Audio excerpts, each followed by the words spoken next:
also let them know God gave us a second chance through a man named Noah. God bless.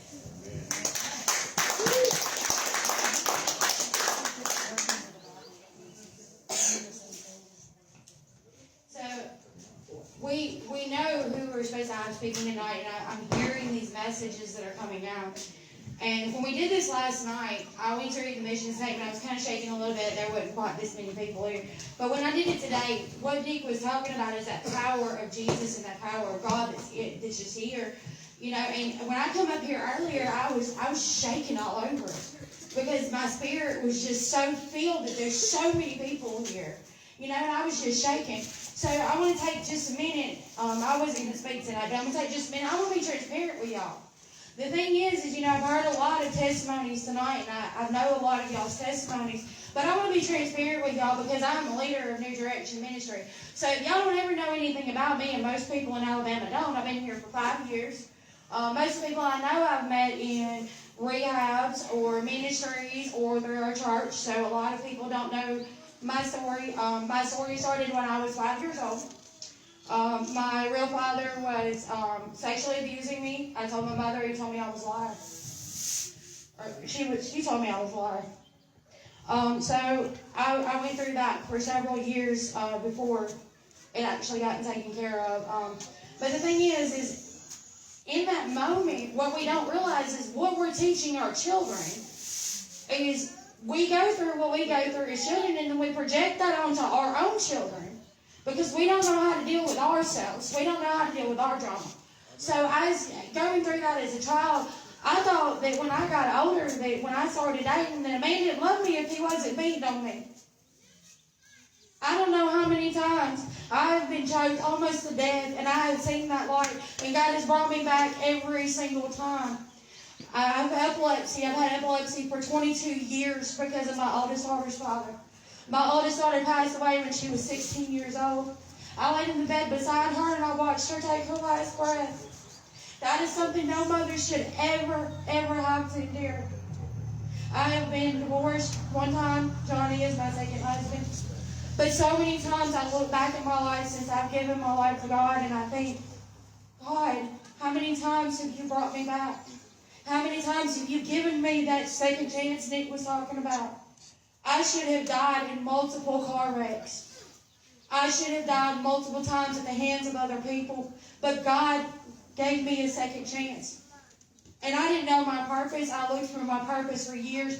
Like Nick said, you know, I didn't go to college, but I went through school. And I never felt that I had a place. I never felt that I knew what I was supposed to be doing. And then when I got saved, and Chris and Mary Ann, we got into, well, we didn't get into some trouble. We were being dosed, me and my husband were being dosed with methamphetamines for 8 months and didn't know it. So I get the question a lot, well, how did you not know you were being dosed? The thing is I was working 70, 80 hours a week. I was a store manager for 12 years. That was normal for me. Not eating, that was normal for me. Not sleeping, normal for me. That's not something that I ever in my life dreamed that would ever be happening to me, was that I was on some kind of hard drug. But I have that knowledge now. So a lot of questions that I hear people ask is, why did God let me go through this? The thing is God has to break you, to remold you, to build you back where He needs you to be. And that's what He's done for me my entire life. He has broke me, He has remolded me, and now I'm able to stand up here and I'm able to speak, because when I was in 7th grade, I had to do this thing where I had to get up and speak, and I got up to speak and I got like 2 words out of my mouth and I just had a mental coma part because I just couldn't do it. So all my life I've always told myself, oh, well, I can't get up and speak in front of people. But the thing is when God came into my life, He told me, He said, you're going to go out and you're going to spread my gospel to people that don't even know you. People that have never met you, don't know your story. So I want to be transparent. And that's the thing about recovery. We have to be transparent. No matter what kind of recovery you're in. And I've heard so many people say, oh, well, addiction is just about drugs and alcohol. No, it's not. Addiction is so many things. You can be addicted to your phone. You can be addicted to caffeine, you can be addicted to pornography, you can be addicted to anything. I know a young lady that at one point she was addicted to food. She became obese because she was addicted to food, because that's how she coped with her stuff. So the thing is in recovery, we have to make sure that we're giving it all to God. We can't hold on to those roots. We can't say, okay, God, I'm going to give you this piece, and I'm not going to give you this piece. And God knows how many years I did that. I would give him little pieces here and there, but I never truly let go of what was holding me back. So God not only gave me the ability to speak, but when we were going to discipleship class, Brent had us do this little exercise.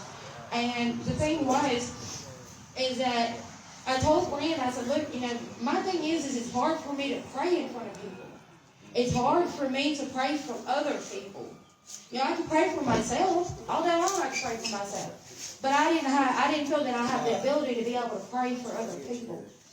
And God told me in that meeting, he said, look, he said, I've already given you that ability. All you got to do is got to do it. So when we were closing out last night, I prayed and I prayed and I prayed and I prayed and I prayed through my spirit out loud. And it was so powerful that people were crying. And Brother Mike, he goes to our church. He was one of our speakers last night. He told me, he said, look, he said, I'm going to tell you. He said, you got to call him. He said, you can pray the paint off of the wall. Never in my life did I ever think that anybody would tell me that. But I've overcame so many things in my life. So I don't want y'all to stand up here and think, she's never been doing this and she's never been doing that. Just because you don't know my story doesn't mean I haven't went through it. And if I don't know your story, I can't help you through it. So if any of y'all want to do your testimonies, y'all just come walk over here and let me know. Because I promise you, the thing is in the Bible it tells us that we reach people by the words of our testimony. So if we're completely shut off and we're not getting up here and we're not being transparent, then we can't get the help that we need. If we never reach out and grab our blessings, if we never reach out and say, hey, I need some help, then we're not going to get any help because we're closed off. So when we go to the cross and we surrender, we have to give it all to Him. We got to rip all of those roots out and we got to lay them down at the cross. My thing when I first got saved, I had a real bad problem when I'd go up and I'd go to altar call and I'd lay everything down on the altar. But my problem was when I'd go to walk away, I'd reach back and I'd pick it back up. And that plagued me for a good long time. But see, the thing is I had to learn that when I lay it down, that's where it's got to stay. And then that's when I started reaching out to ministries. I reached out to Chris and Mary Ann. We were doing outreach over in Vernon. That's where I first met Chris and Mary Ann. And then I started, as a matter of fact, right before we took over the ministry, Chris had asked Britt and Jessica to come and speak. That's how we met Britt and Jessica. So now we're also a part of the Britt ministry. But we support each other. We have to support each other. You have to have that family, that friend, that person that you can call at 2 o'clock in the morning and say, hey, I'm having a bad dream. I can't sleep. The devil is at me. The devil is in my head. He's in my heart. He's in my soul. I don't know what to do. And if I can't help you, I know a man who can. Come on. If I can't help you, there's so many people that I can reach out to and be like, look, this is what's going on. I don't know how to help them. But I know a man. I know a woman. And I know I got a great God. And God has blessed me so many times in my life. And now that I look back on it, I'm like, wow, that was God. The whole time. That was God. He had His hand over me. I had a wreck in Columbus, right in front of where the old Kmart used to be. If you're familiar with Columbus, you know where it's at. And we were in a little citation car, and my ex was driving. And he hit this cable one shot, and the motor had pushed back into my knees. My knees was up in the motor. My face hit the windshield. And in that moment, I should have died. When I went back and I looked at that car after, I should have died in that wreck. But I didn't, because God had His hand over me. I didn't even know that God had His hand over me. But when I seen it, I knew God had His hand over me. So the thing is we have to tell our testimony. We have to be transparent. No matter what kind of recovery you're going through, we have to be 100% transparent. So this young lady that's about to come up is my niece. My brother married her mom about 12 years ago. I have watched this child go through so much stuff. And in the last few months, I have watched this child transform from a drug addict